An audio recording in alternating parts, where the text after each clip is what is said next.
We should probably watch The Little China, Big Trouble in Little China's bit again. So it's classic. Yeah, we'll start it. We'll do another promo. So then that's the basis around what today's theme is: paying your dues. Paying your dues, yeah. And in my opinion, the best way to pay your dues is learn by doing. Look at all the things you figure out because you have to. Yeah. So, paying your dues. Where should we start? I mean, in terms of martial arts, it's not like you can read about. I mean, you can read about Taekwondo, you can read about Jiu Jitsu, you can read about whatever. But you can read, you can watch the movies. You just got to do it. Yeah. You can't learn it strictly through video or strictly through this. You got to do it. And particularly in martial arts, just like where you need to, in terms of teaching and leading people, I think you need to pay your dues and like. Oh yeah, teaching's a tough one though. Yeah. Hopefully you'll be brought in slow by a good teacher. Mm-hmm. You're not just thrown into the deep end. Yeah, which I mean, to a certain degree, you need to be thrown into the deep end at some point. But you still need to be someone. For the sake of the students, you should have a decent foundation. Yeah. Oh, definitely. Paying your dues goes, as far as like people in my age group, particularly, especially in like the corporate world. I was going to say moving into your parents' basement, right? Right. People your age. Yeah. But like in the corporate world, they just want things handed to them and stuff like that. It doesn't work that way. You do kind of come from the everyone gets a medal generation, don't you? Yeah. So they want to be complimented for doing the basics of their job. Yeah, it's like, that's not a good thing. How about you shut up and do it? Yeah. That's what you're here for. You can't get complimented for the minimum, guys. Yeah, exactly. And that's the thing, like, what was that movie? The drumming movie. Oh, Drumline?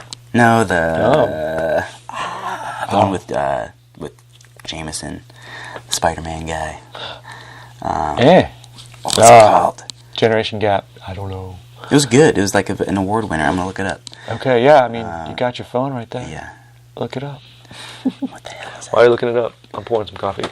Yeah. Today's roast, classic, front porch blend, Two Roasting Joes, which I'm almost out of. Whiplash. Never seen it.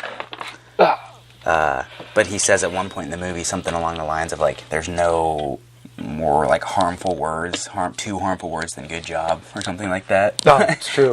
Yeah, you want to stop somebody. Say that too many times. Yeah. Oh, we have a viewer. Who is it? Oh my God, who is it? Hello, viewer. I don't know, who is it? Oh, it's Jimmy. What's up, Jimmy? Jimmy, our number 1 fan. Yeah. By far. There you go. How you doing, dog? What's going on? Man. Catering specifically to you at the moment. Definitely. Enjoyment.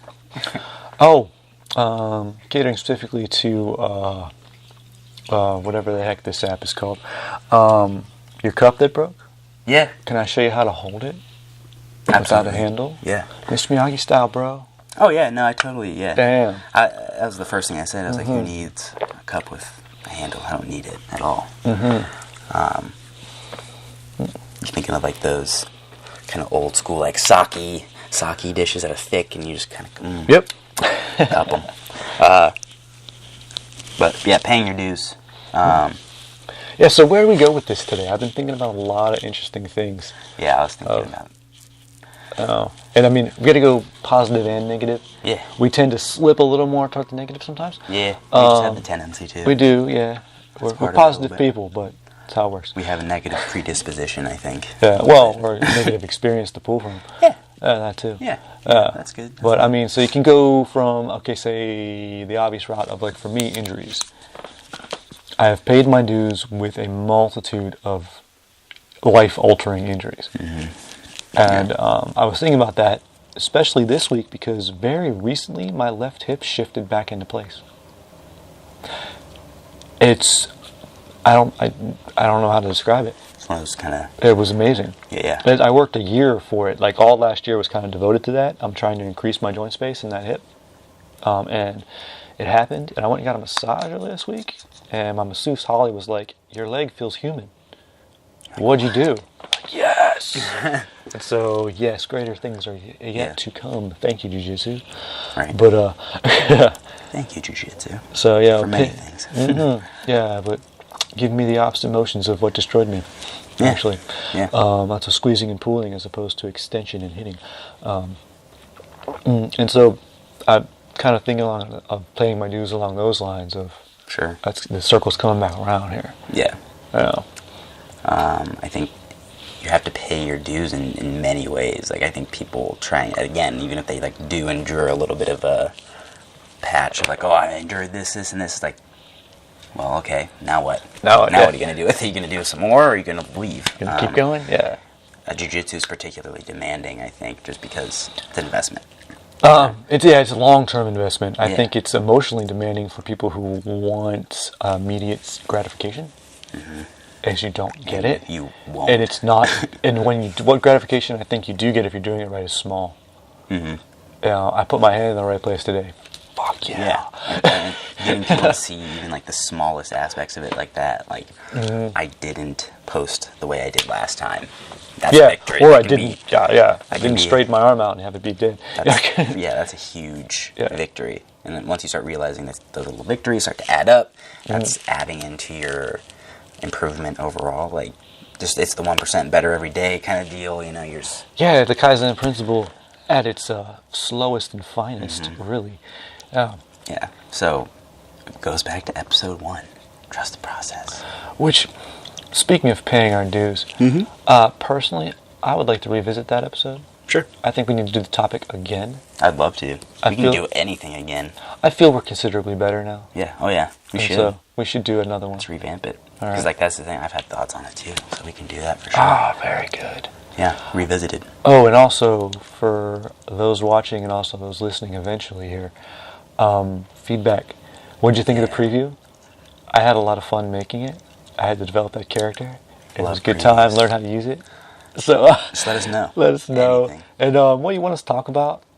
You know, questions, comments, war stories, horror stories. Yeah, things that you heard on the podcast and reminded you of this or that. Yeah, what's your experience? Yeah, I like it. So give us the feedback. Let us know. I mean, we can drink coffee and talk forever, but input is always nice. Something that might improve the experience for the listener, give you more value, and give us more value in return. Open our minds up a little bit. Yeah, absolutely. But yeah, even like as a teacher, again, like you might get to the point where like, oh, I paid my dues as the enforcer in the gym or this in the gym. Like, I paid my dues this way, but now you're in a new role and you're a teacher or this or that. You have to pay your dues that way. So you start ground zero all over again. Yeah, you go back. I mean, being a teacher was, I think looking back, it's a fun ground zero to start at. Starting at it's stressful as hell. Because I don't know, like you don't want to teach people wrong. You don't want to make anyone like hurt their feelings, or everyone needs to have a positive experience. You're trying to feel people out. I mean, especially like I used to teach a lot of kids, and I like a lot of the parents of the kids. I mean, I like everybody, but parents are the worst. The worst part. Don't be that parent, guys. They're hard to deal with. Kids are easy. Parents are hard to deal with, and that took me a second. It took me a little bit to be okay with and learn how to kind of talk my way around that and feel it out and understand why a parent was either happy or super pissed off at me and sort of be able to navigate it and be like, that's a tough one. Sometimes you have to get your ass chewed out and realize like, man, shouldn't have handled that way. And I fucked that up. Real bad. That's a way you learn that it didn't work. That's okay. Because and it goes to the extremes. Either you get people that like bring you food, they love you so much, you get, especially with parents, or they just hate you. You're like, but then either way though, the kid loves you because they keep coming to class, and like that's a weird gap that you get to kind of be a part of, to observe, family structures from a bunch of different people. You learn a lot about different people's just life experiences, even in the short amount of time you get with them a week, or and just how they handle things, how they view things, and it really broadens your horizons. And I'm back in the role of like teaching kids and stuff again, and like how's that going? That's great. I love it. Like, all children love you, man. I love my little homies. They're little crackheads, but they're great. God, they're awesome. They're coming along really well. Like they're kids, they gotta something flies by, then their attention goes with it. Yeah, you just got a little bits at a time. Yeah. You got a lifetime to practice, man. Exactly. So, like, and it used to be, like, a source of anxiety, like, when I used to teach it. Oh, yeah. Like, back in the day, I had a lot of pressure, this, that, whatever. Like, now I just kind of let myself flow and do it, and, like, we have fun. And the environment's better now, too. Yeah. If you don't have someone over your shoulder, yeah, amazing how much better you do. Exactly. But yeah, I have to like kind of repay my dues in that fashion again. Again, it's a different group of people, different this, different that. It's new. It's so yeah, you got to pay your dues all over again, and that's the thing. People have an issue paying their dues in the first place, and then they realize that they have to start doing it over and over and over and over and over and over and over again. That's when they start like, oh shit, like, is this the right thing? Should I do this? Is this for me? Like, that's when you got to keep sticking to the path and like decide for sure. to get, jump ship or really buckle down and decide to do it. Well, that's a cool topic to bring up. Something I've been thinking about too is that paying your dues multiple times. There's very people that haven't, I guess, paid their dues think you only do it once, and you're at the top. I think if you're doing it right, you do it over and over again, and each time you get a little bit better at it. And so for me, I'm in the, take it super literally and be white belt again phase. And as a white belt, I have to regulate myself in a certain way. Especially if I'm training with people that I don't know, because where I train now at Ronin, it's a ton of freaking people. And so most of those people I don't know. So all the time I'm getting new training partners. And like I was with a really cool brown belt last night, but he's treating me like a white belt, and I was like, sweet, give me the secrets. Show me the little things. And I don't know, I've never met this dude. He's cool. He's never met me. Like, I'm cool. We train together really well. But I've gotten, because I've had the white belt experience again, I've gotten really good at emptying the cup. Like, I empty my mind and just sort of forget everything. And I've gotten a little too good at it. Sometimes someone asked me how to do a Kimura sweep when we were working on Kimuras from guard, and I'm like, well, I'm like, I actually know how to do the Kimura bump sweep, but I couldn't think of it at the time because I emptied the cup. You weren't in that lens to be like, oh, I'm a teacher mode, and no, I'm 100% student mode. I'm training, like, what? And, it's pretty fun. Yeah, I understand that. That's a good metaphor with it, like the cup. If you come in with a full cup, you can't take any more in, right? And taking him, So you gotta come in with an empty cup so you can take in as much as humanly possible. Just toss everything out of your brain and just, I like to think of Travis Stevens of sort of when he talked about how he learned jiu-jitsu quickly, and he's like, okay, I'm a judo Olympian when I started. Okay, put that aside for a second. He's like, I just did what was in class. I walked in, put my white belt on, and did only what they told me to do. I didn't do as other things. I didn't say, oh, I know that. I just 100%. I'm only working on this. Okay. And you say, consequently, his jiu-jitsu game and his judo game are very separate beasts. But, that's how it's like, how do I get good at it? That's how you get good at it. Even just as a coach role, too, having people be in that, like, white belt role, and then, you've been through the black belt role and that too, so like, and all there. But then people coming up through their first martial art, their first time white through, belt, it's slightly different. It's a different. It's hard to turn that off.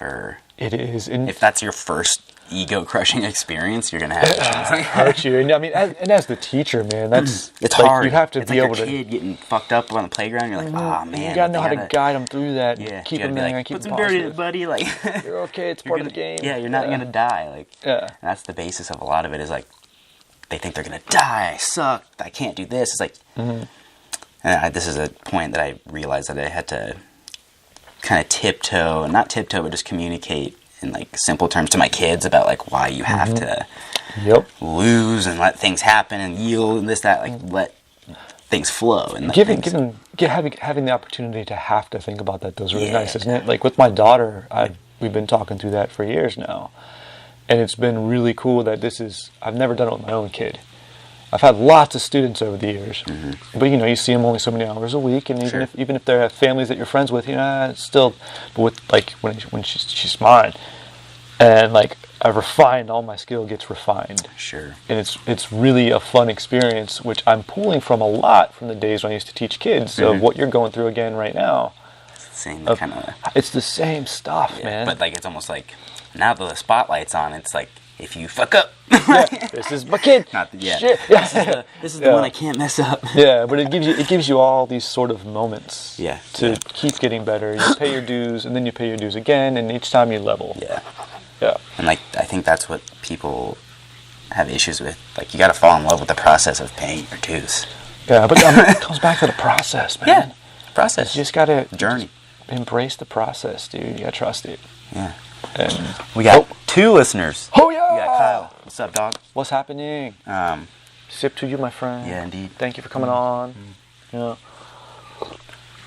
I'm the guy behind the letters. What's up? Always. Is appropriate. Where were we? But yeah, just in terms of coaching, teaching, competing. I mean, you take time off competing, you got to come back, kind of pay your dues, take your licks, get back into it a little bit. Like anything comes back to that. You just got to get up, try again, trust the process, back to the drawing board. Yeah, Call it and a day. then trusting the process is a funny thing in that respect of, like when I first started training with you, I kind of let myself be the dumbass white belt and be really disappointed by things. Not because I didn't know what was going to happen, but because I wanted to experience like purity again. I wanted to be a dumbass white belt. And like I consciously let it hurt. It's one of those things where you don't have to be on, or you don't have to be the guy, or you don't have to be the center or whatever. I don't know. Yeah. When you're teaching or coaching or anything, like there's always kind of that focal point on you. Like everyone has kind of like that eye They're on you. looking at you. Yeah. So like on top of that, you have to be an example though. Like always when you pop off and that sets an example for everyone else. I was over listening to, just not eavesdropping, but I was a part of a conversation the other day. Like, got good hearing. I was just listening. I have terrible hearing, but talking about childcare and like if you really show anger in front of your child, like the kind of impact it can have, and like you have to like kind of dial that back and like. Oh yeah, there's a lot of Sometimes I mean they were saying like sometimes the kid just knows exactly what to do to piss you off, and they just do it to do it, and they're gonna get that. Yeah, if you have a terrible emotional reaction to it, it's gonna you create a habit and a pattern. Yeah, and then children are a reflection of their parents. Right. I mean, Batman, dude. Ra's al Ghul said that by the way on the cartoon, but it's true. If you look, you can see people mirror each other. You can see them have the exact same reaction, the exact same thing, but the kid learned it from the parent. Right. So if you stomp your feet, piss off, they're going to do the same thing. But if you're real chill, they're real chill. And teaching is the exact same deal. Of, the mood of the room flows from the guy at the front. And, that's part of the style. You can see people's styles, but part of their style isn't just their actual techniques they use. It's their mood. Yeah. Yeah. You can tell. I think jiu-jitsu is, again, I always say jiu-jitsu is like your fingerprint, your thumbprint. It's also like your fucking mood ring. You're going to know exactly what you're feeling that day. Like, if you're, especially, I mean, you have to, like, curb that when you're an instructor or this or that. But, like, if you're pissed off someday, like, someone's going to feel it. Like, someone's going to know. Like, your regular training partner. Especially if you have a regular training partner. They're going to be like, yo, what's up, dude? What's going on with you today? The first grip, they'll know. Like, they'll be like, what the fuck, bro? Chill out, man. Like, they'll know. Even just from the look on your face. But again, I think you have to have, as a teacher anyway, like you can't have any too extreme of a response. Like, no, I mean, it's very much like pre-parenting in that respect. You have to kind of absorb it and then just turn it. Just 20 degrees. Yeah. Turn it and put them back toward the path, and then they'll get there. Yeah, it's like the little robots, and then you bounce up them off the wall, and they just keep going. And you just kind of help them along the path. And then they go back, and they'll get back on the track. Yeah. Yeah. And you got to know how to do that for each person. That's I think where a lot of the challenge is. Like people try and do it like as a blanket thing. You can't. It's a blanket thing in the respect to your own personality. I think you have to match your personality. I used to try this as a teacher. I used to copy people and see what happened. And 99% of the time it was horrible. And so rather than copying people, I had to learn, as part of paying your dues, I had to learn, okay, this is my style, but what can I learn from this other teacher and what they do, and how can I plug and play it into how I do things? You know, and that took some practice. It takes balls to step out of your comfort zone and be like, okay, this is who I am. I'm not this person. I'm not this instructor. But I can take pieces of that and make it my own. And especially when you're under somebody. And they're telling you what to do. To step out and be your own person within that context can be difficult. That can catch a lot of flack. You can pretty much get ruined on that alone, just based on. If you don't have like just good standing with people or at the wrong people in their ears, whatever. Like, if you give too many fucks, you're done. Is basically what it comes down to. The way I look at it, like, you have to be very tolerant with others and very strict with yourself. I have to be in check, in line, and doing these things to make sure that it trickles down. Because, like you said, it's the guy at the head of the room. Be very honest with others, strict with yourself. You're putting that up somewhere. Right. That's gonna be a quote. But that's something that really resonates in my head. Like, I read a lot of, like, Seneca, like Stoic philosophy stuff. I'm an Epictetus guy. But just the idea of just keep being disciplined with yourself. You are disciplined. That way you can kind of let other people's transgressions or little weird, annoying things slide a lot easier. That's what I found. I have the tendency to be very sometimes critical and this and that. Take it personal, man. Maybe I don't know. Maybe that's just from past things. I'm just like, you know what? Fuck you. You're an empathetic dude, man. I have the same problem. It hurts your feelings. Right. So it's like, fuck you then. That's the end of it. And you gotta be like, you gotta work to say, don't take it personal. Exactly. It's part of the prize. It's part of the deal. It's how it works. And that's the thing. Like, most of it, whatever it is, doesn't matter. No, at some point it doesn't. It just doesn't matter. Well,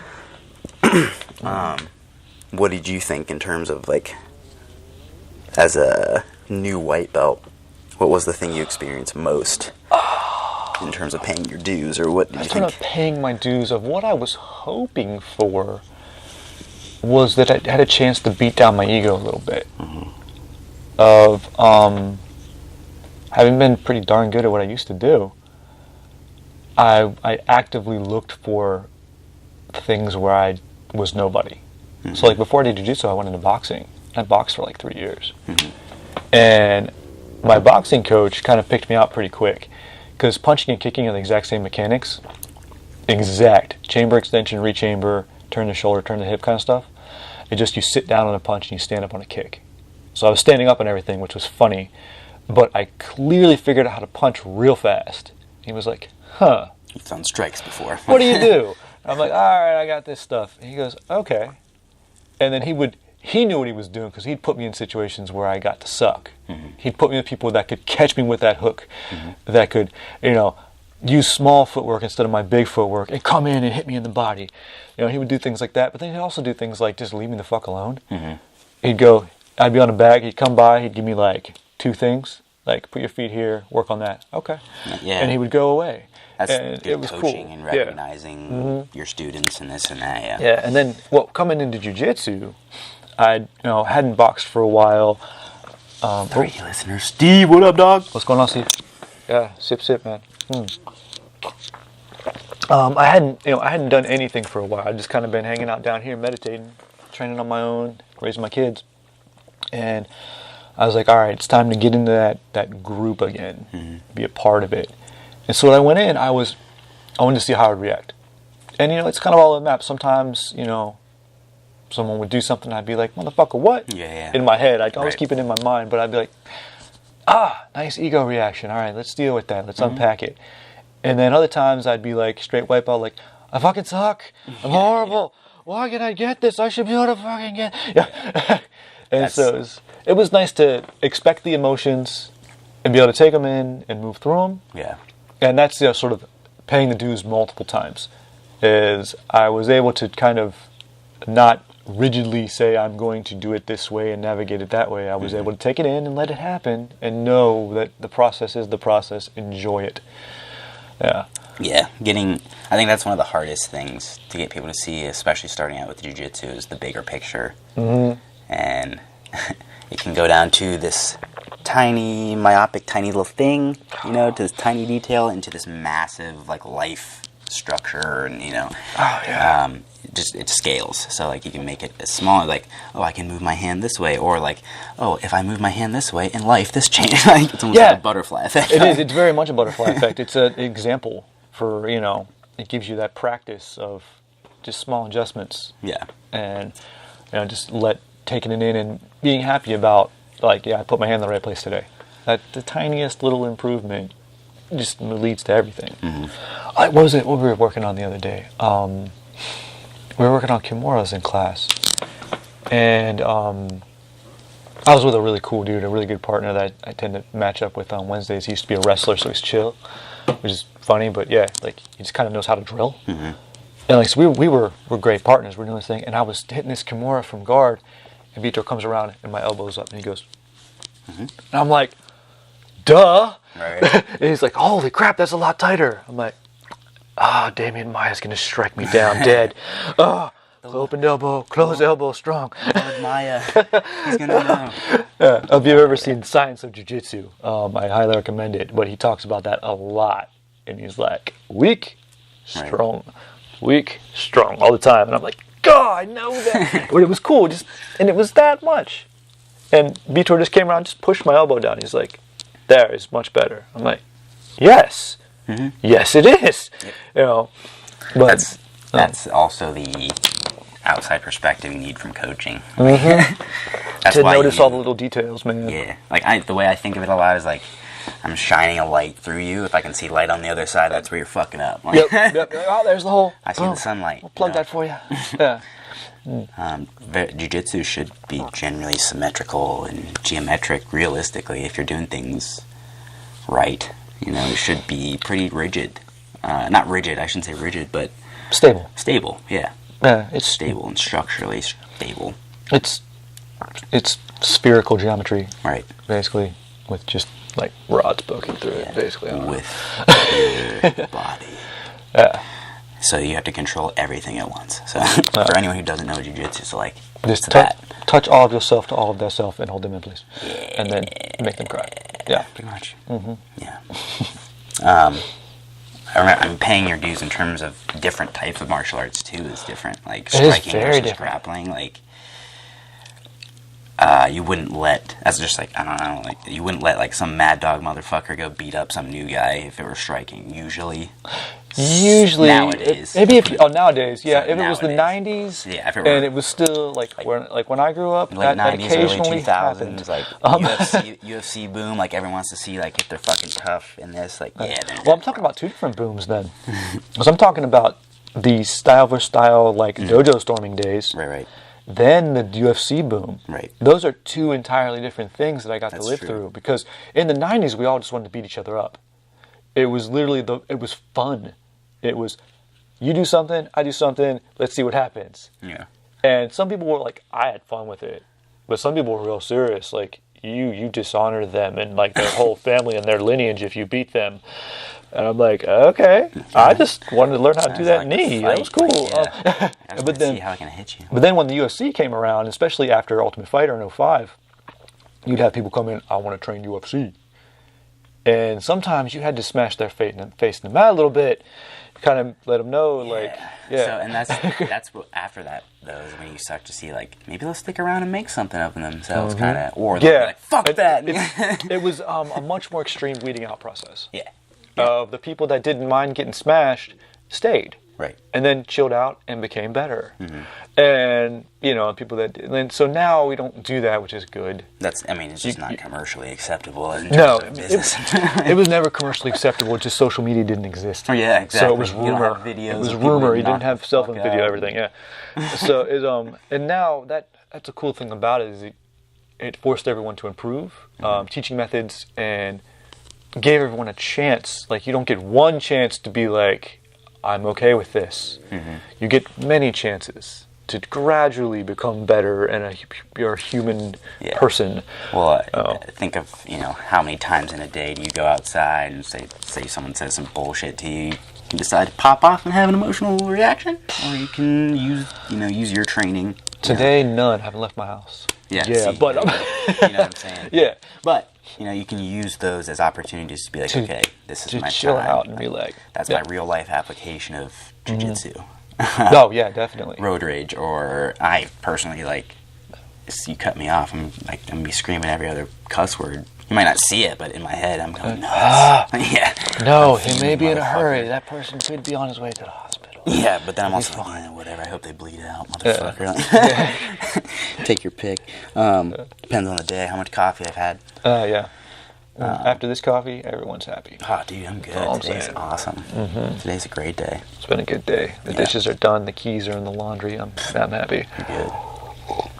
So good. Oh, man, I watched this dope video of Molnir Gym going to Iceland in July. Oh, yeah. There was a video that Gunnar Nelson released, or the UFC released. Was it the dancing one? The what? Was it the dancing one?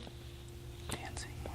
Oh, you haven't seen it then. You knew what I was talking about if you saw it. It's not that one. Don't worry about it. Okay, yeah, but the dancing one. That's a thumbs up. I thought that was a middle finger, Kyle Reynolds. Booyah. Okay, cool. But yeah, it's obviously just an amazing facility on an island. But they have almost 2,000 members. Holy shit. That's a massive percentage of the population on an island and training in the gym. So like, wow, talk about living swell. I bet you that dude never pays for coffee. Whoever runs that gym. I think they have like 300,000 people or something on the island. Yeah, but 2,000 of them go to the gym? Or in the gym. Like, I mean, from a business perspective, if you just look at the mat fees on that. Yeah. And like plus like the camp I'm going to, like they probably get chunks of that, all like kinds events, of that. Like that's the way to do it. That's a business process, right? Yeah. I like that. If you see the gym, like it's just so much square footage. It's just nice equipment. Like, okay, so yeah, to have a gym that big though, someone paid their dues. Oh fuck yeah! They started here. Oh, that's in like a little closet. They were talking about that. They were talking about. Like, it was just some guys who were wrestling and karate and doing some jiu-jitsu in a garage, and then we needed more space, and we needed more space, and more space. Like, if you have the space problem, then everything else takes care of itself. That's what you want, man. Yeah. And if you have the space problem slowly. What's that? Hello? Gotta run, brother. Going to die. Oh, going to do some cryotherapy. Nice. All right. Have fun. Cryotherapy, super fun. Thanks for listening, dog. We're taping it, don't worry. Yeah. We'll catch the rest. Post it up next week. Yeah. Like they have a lot of the Viking symbols and stuff like that. That's fun. I mean, it's embrace your culture, man. Yeah, it's gonna be super cool. And Gunnar Nelson will be at the camp and stuff, so like awesome. I believe we'll get to train. I want him to be so chill in real life. He seems super chill. Like, please tell me what he's like, because I want him to be what I want him to be. Freaking zen and then kill you. Yeah. Or just as he's killing you, just be like... Just stone face, not angry or upset. This is just the moment of life. Right, this is the moment. Afterward, we get the cheesecake. How are you? Yeah. But yeah, I was really just looking forward to that. Just the different types of training stuff that they have. They have bags, and they have all sorts of typical martial arts stuff. But then they have like Viking conditioning, whatever the fuck that means. But it's gonna be dope. Outside, naked with horns on your head. I hope so. Yeah. Wow. How do you plan on jumping into some sort of frozen body of water when I'm there? Well, you've been training for it. You take cold showers I'm good. now. I took my cold shower this morning. I'm good. But yeah, I did one last night. Yeah. Post training. Yeah. Oh, have I told you how to up the cold showers? I've turned them up to 11. Go on. All right. So so this is a little insider to our strength and conditioning hacking rehabby stuff. Yes, our hacking rehabbing regiment. So I've been doing my podcasting and researching things. I'm reading, I'm listening to people, and I've got a few extra things. So now there are three extra things other than just being in a cold shower. I have focal points, 30 seconds plus, center of my forehead, center of the chest, and then problem areas. So for me, that's going to be my neck and usually my left hip. So I start with the neck. Freezing cold water from your shower on the back of your neck for minimum 30 seconds. It's crispy. And then the worst, that's actually the worst for me. Which is weird. You'd think the head would be the worst, because it's You just hold it until you have a brain freeze. And like take the brain freeze as long as you can, and then the center of the chest isn't so bad. The hip feels really good, by the way. But yeah, try some focal points. But you got to do center of the head, center of the chest, and then everything else is gravy. I usually like let everything kind of run over central stuff. So I'll give it try it. Focal stuff. I dig it. Yeah, it's good. Yeah, good for the. Hi, Brooke. Hi. What's up, Brooke? How you doing? How you doing? Sip. Sip, sip.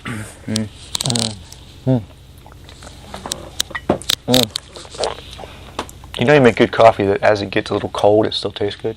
Yeah, I made that this morning. I made some Snow Angel this morning, and it was totally cold by the time I got back to it. I was like, it's still good, man. Great, yeah. Yeah, I almost made some Snow Angel today. I've got some more at the store. I need to start busting it through.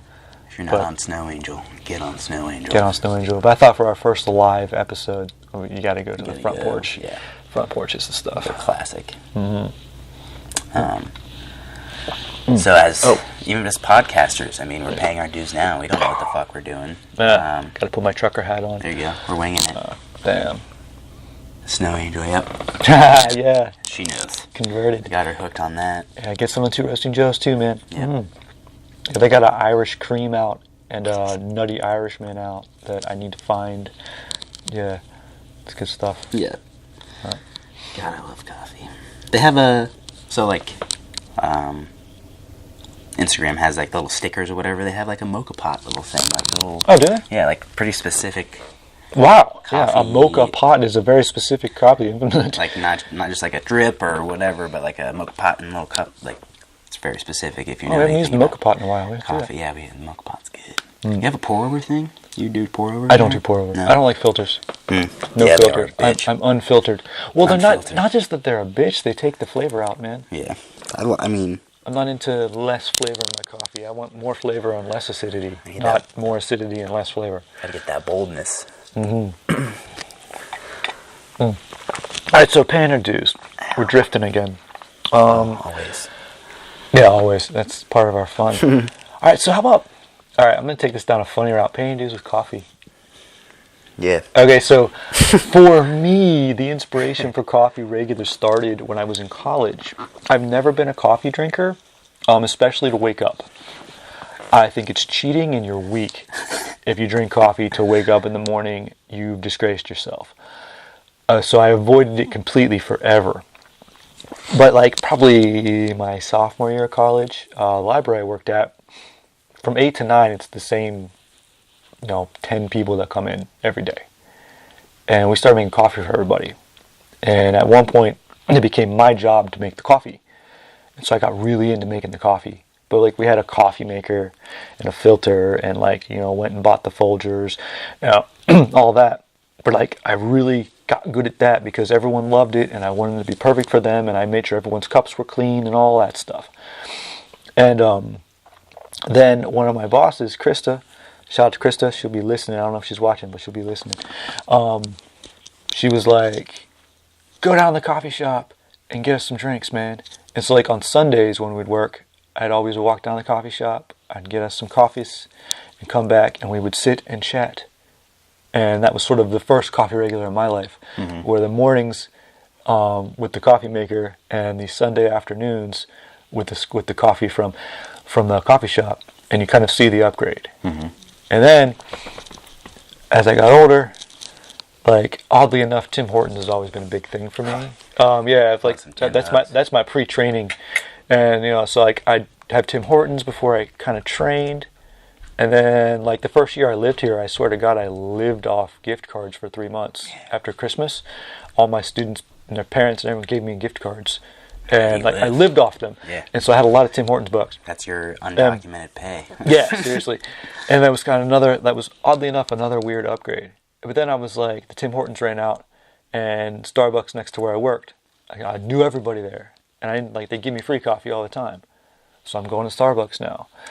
And I got my favorite drinks there. They had a drink named after me for a while. There you go. And that's how you know. And then I discovered a coffee press. I don't know how, gift from the universe. And I was like, all right, I'm gonna try this coffee press thing. And whoa! World changed. Then that's when I really got snobby about coffee. And I've sort of refined that over the years, and I have the ways that I make it, and just there's certain things I do, but the coffee press is very much the base. And so, I paid my dues and leveled up. Yeah.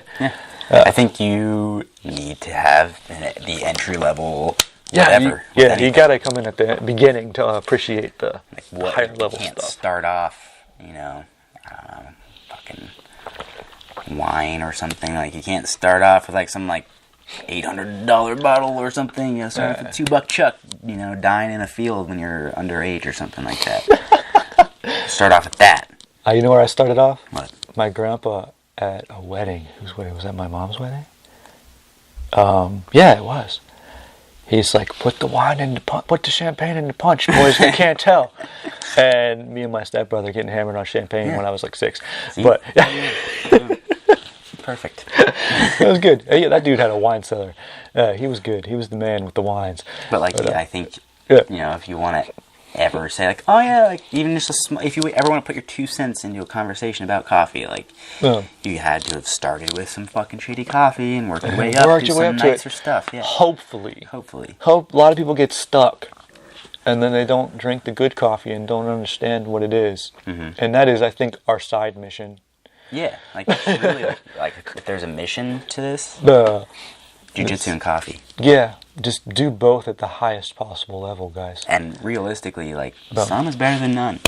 Yes. You get some Tim Ho's and maybe some drilling in, perfect. You get some high-level espresso and some high-level rolls, cool. Mm-hmm. There's a spectrum. There is, yeah, and I mean quality over quantity too. Yeah. If I have 1 cup of coffee a day, but it's this coffee, y'all. It's the jam. And it's 1,000% worth it. Yeah, I'm not a all-dayer by any means. I have my ritual cup, and that's it. Yeah, me too.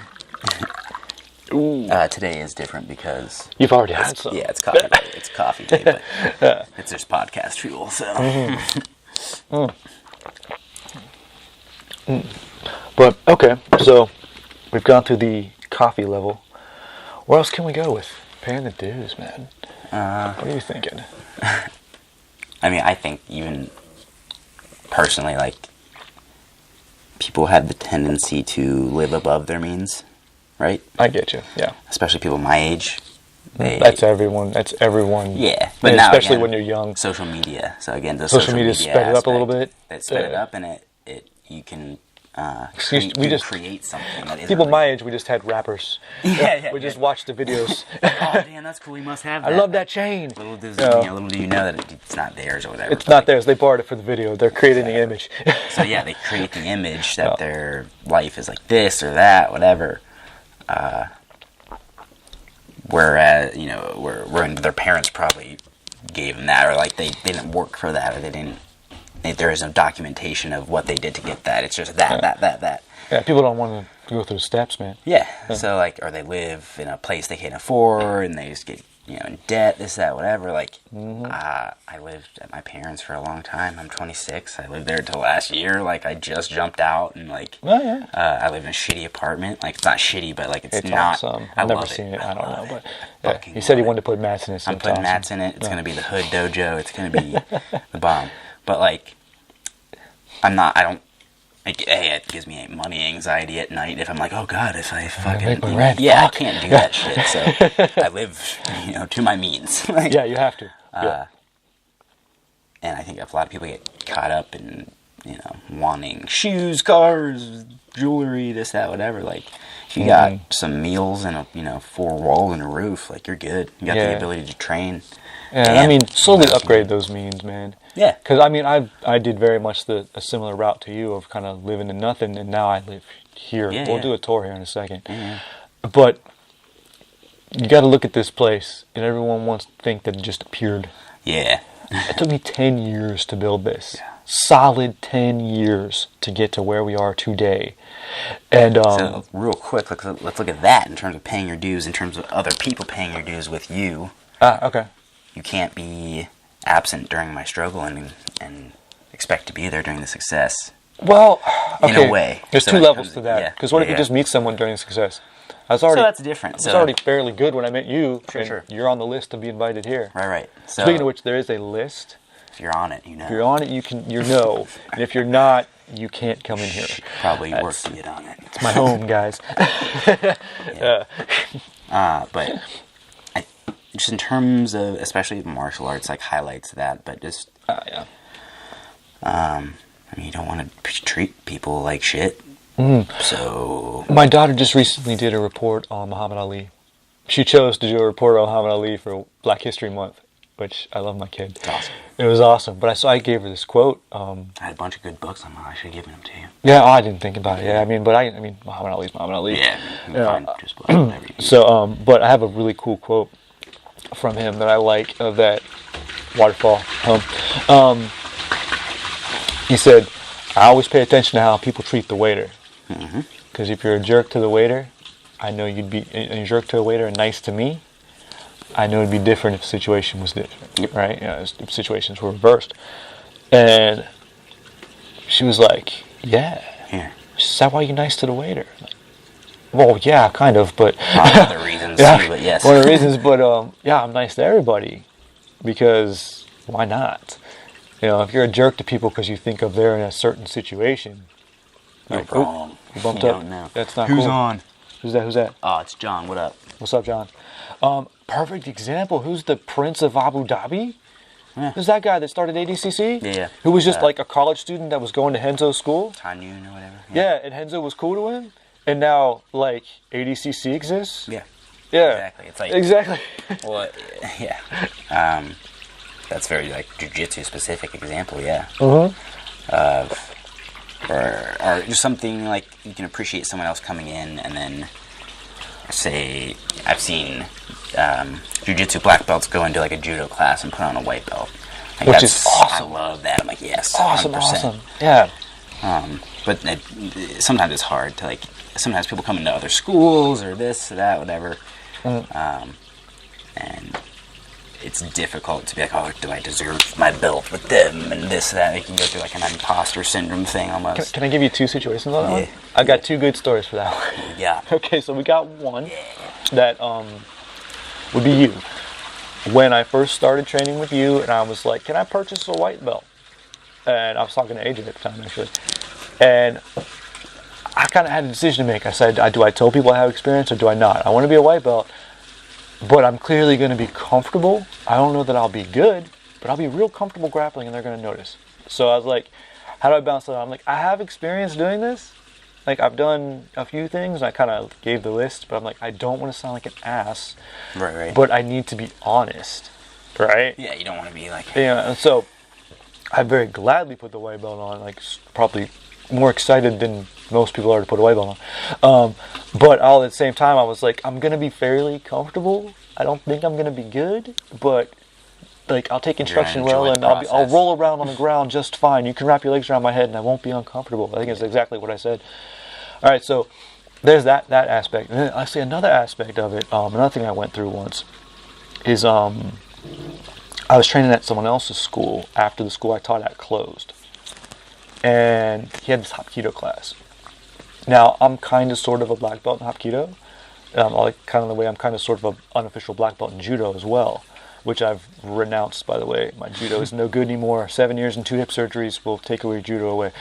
I walked into his class with that black belt on, and his exact words were, I can't take it away from you, but... I was like, you motherfucker, really?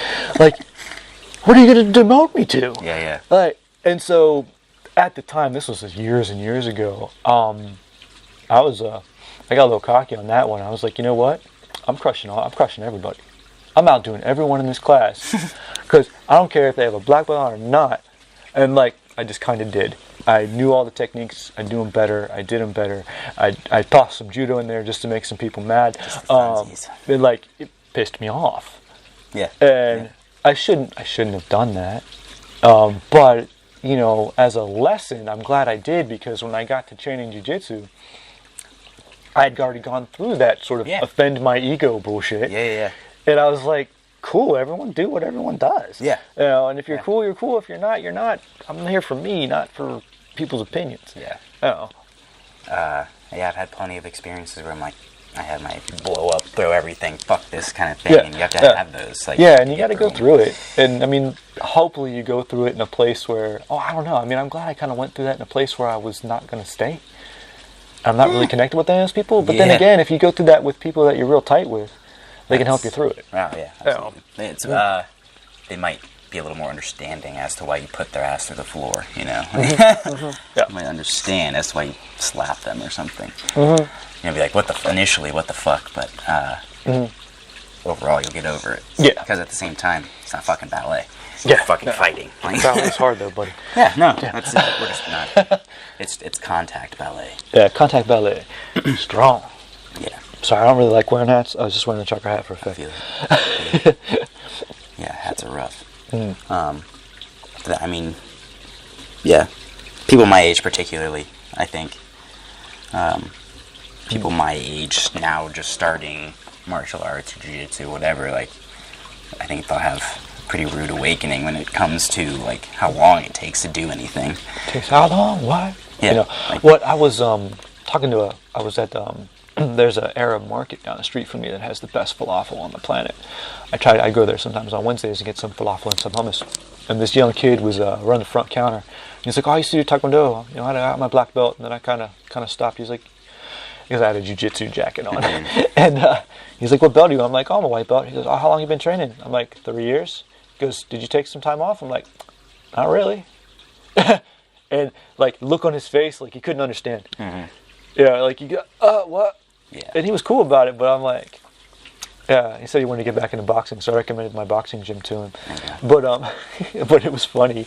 It was like you could tell, like, hey, how you do it that long and you're a white belt? Yeah. They're like, you must suck, or maybe something's wrong with you or something. Yeah, pretty much. Something's wrong with you, man. Like, no. Like, no. I'm just patient. I'd like to do it correct the first time. Yeah, no, I've seen extreme examples of both. People getting rushed into belts and then they get fucking trounced, and then I've seen people like get held back. I've been held back to held back a lot. To the point of where people like used to just rip on me and just make hilarious jokes, memes, whatever. Like, there's a picture of me somewhere on Facebook of like when I was still a blue belt, I had like purple flamey eyes, like they knew I wanted my purple belt so bad, like, and they fucked with me and like, goofy shit like that. So, but I think being held back's better than being pushed forward. But yeah, now it's just more like logistics in terms of like changing affiliations and like that can be a whole different podcast in itself. But yeah, I'm in that right now. Yeah, it can be a whole different shift and this and that, and it's whatever. But I think overall, though, I think it pays off more. 100%. 100%. I'm just now seeing that. I'm at that point now, but yeah, absolutely. Yeah, where you're like, Ed, I'm glad it took this long. Yeah, and that, and I'm getting to the point where I'm like starting to like document stuff and write stuff down and be like, oh shit, that's kind of cool, and like that's an interesting map of things, and just a lot of different. Looking back, I was pulling from a lot of different resources, which I liked. At the time, I didn't like it because it was like growing pains and people were fucking you're all over the place. But realistically, in terms of technique, this, that, whatever, like I was getting a lot. You know, I was getting a lot of different looks from different teams, from different. Makes you a lot better. Yeah. And I got to pull that, and luckily, like, I've been doing jiu-jitsu long enough to be able to pull things like that and make it work. Yeah, see those details and styles and kind of strip away what I don't need, and then take what I want. Yeah. Take what I can know will work for me. Is that luck? I don't know, maybe. I don't know how you look at it, man. Yeah. You make your own luck. Yeah. Yeah. I mean, you do. Yeah. Especially with things like that, I think. Yeah, I mean, and it kind of starts with how you treat the waiter, dude. You know what I'm saying? If you're nice, if you're cool to everybody, and you help everybody out, and you truly pay attention to people, and even if you don't have time, you make the time to help them and show them that they're important. It comes back around, man. And if you can't do it, you can't do it for the fact that it comes back around. Right. That fucks it all up. Yeah. But it does, puts an asterisk on it. Yeah.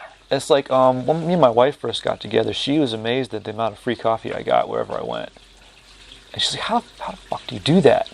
I'm like, I don't know. It's a family trait. It's probably just eye contact, talking to people. Oh yeah, it's just I show up and I'm nice. I ask the barista how their day is. Yeah. Literally, that's it. You know, or like that one time I did jump out of a moving car for a cup of coffee, and they saw it happen.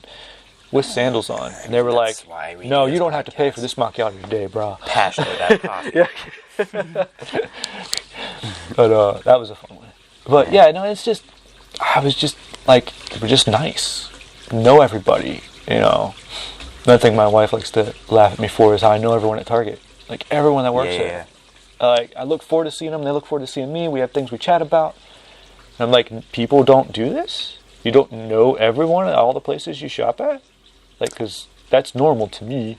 But, I mean, in today's day and age with, I mean, you can go into Chipotle, having not talked to anyone, ordered it on your phone, not even look up from your phone, I guess, grab yeah, it. you could just grab it and leave, yeah. Personally, most days, love it. But just in other instances, just that disconnection, I guess. But you don't have to be. You don't have to actually be really connected to anybody anymore. Right. How's the waterfall in the background, guys? Hopefully it's not coming up too much on our mics. 50 remaining. Alright, so it's going to cut off soon. Cool. Alright, so we're almost done. Oh, we have a time limit. Yeah. Oh, I didn't know this. What is it, like an hour and 50 minutes? Yeah. Sick. That was fun. That was like a fun experiment with that. Yeah, and tell some us feedback and some shit like that. Tell us what you think, guys. Hey, with our remaining time, we should tour the dojo. Oh yeah, let's do that. Let's do a Kung Fu Movie Room tour. Let's do it. Alright, here. Grab the mic, bro. Boom. Alright, we're gonna flip this. Boom. Alright, so we're coming out of the winter months. In the winter time, the Kung Fu Movie Room becomes a playroom. So here we are. There's my salt lamp. Here's where the magic happens. There is my clean gi forest. There's our seats. The purple one's mine. The green one is Cheney's. Right, that's the Kung Fu Movie Room itself. My own murder bike. Terrible. Ah, I love it. Love it. Terrible. So painful. There's my white belt. Crash mat. This is the striking side. Right? There's one of my rollout bags. Boom. There's my other rollout bag. Here is the play area / grappling side right now. Winter months, we play a lot down here. Nice. And the stairwell. All right, there's the weights, y'all. And the stairwell. Now, we're going to go to the top. I was just thinking today, I got to write some stuff on these stairs. Right. Yeah, that'd be cool. Totally. That'd be cool. All right. And now, up here, the sign one my stepson's made when he was little. It says Dojang in Korean. And now we come here. My daughter made that. This is my Chinese demon who protects the place. Here's some of my favorite posters. Boom. Oh, and we're done. Oh, nice. Man. All right. Perfect cutoff. Yep. Nice. Perfect cutoff. We didn't finish the stairwell. Oh, well. That's okay. We can make an episode out of that shit. Yeah. I'll maybe put some pictures up. Yeah, we'll make an episode out of that. Dude, what's with the share? Share. Cool. All right, so how much time you got left, boy? Probably about 5-10 minutes. All right, well, finishing up. As far as paying les dues. Yeah. Pay your gym dues, of course. Yeah, always pay your gym dues. Your teachers need to eat. Yeah. They have homes they need to pay for. Yeah. Paying your dues in freaking social media. I don't like social media. I'm bad at it, but I'm paying my dues and dividends with it because I need to be good at it and better at it. Now you're better than me. And God, it's rough, but not something I want to be on all the time. I want to do like the minimum amount to help people listen to us and be a part of the community. And that's about it.